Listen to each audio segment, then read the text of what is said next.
Hey everyone, Skull902 here. Sonic the Hedgehog, Amy Rose, the leading male and female characters in the Sonic series. Up to this point, the defining thing about their dynamic has been Amy's unrequited crush on Sonic. There's been teases here and there over the years that there might be something more going on, but it seems as though Sega's starting to drop some hints and it has me kinda curious. Let's take a small look at these hints and draw a conclusion. First, some backstory. Amy was originally created by Naoto Oshima and Kazuyuki Hoshino after Sega wished for Sonic to have a female companion, directly comparing it to how Minnie Mouse is to Mickey. The team working on Sonic thought instead that it'd be a fun twist for all the romance in their relationship to be one-sided, and thus, Amy Rose debuted in Sonic CD as a hedgehog girl with a big crush on the blue blur. This has been the case ever since, to varying degrees of prominence throughout all Sonic-related media. Sometimes her affection is veered into obsession, other times it's been played very subtly. Even rarer are the times they've implied that Sonic might in fact like her back, no matter the medium or continuity. The most prominent examples I can think of are in the shows Sonic X and Sonic Boom. In the former, Sonic's shown romantic gestures toward her, and they even spent a good chunk of time just clinging onto each other for comfort across 2 episodes near the end of the series. And then in the latter, they made a bunch of funny jokes about it. So with that in mind, what are these hints I mentioned earlier? Technically, you can say it started with the reveal trailer from last year, after it was confirmed that the voice calling to Sonic therein was Amy's. Details about this would slowly come in over time, with her role in the game being something like a spiritual guide to Sonic while her body's still trapped. This is easily the Pink Hedgehog's largest role in the plot of any game up to this point.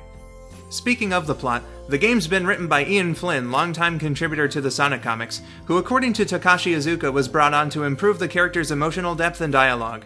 The official Sonic character ages being stricken from continuity adds to that idea, with Ian giving a knowing smile on Twitter when asked about it. Oh, you scamp.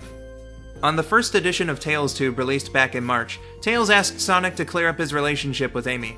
Sonic says they're good friends, Tails sarcastically gives him an uh-huh, and after an awkward laugh, Sonic quickly switches gears to talk about how much of a contributor she is, calling her a real hero. I guess this isn't really an official Sega function, but I don't think they would have done this without the company's direction or approval. There was a concert featuring Japanese voice actors held last month where Junichi Kanemaru and Taeko Kawada, VAs for Sonic and Amy respectively, were performers.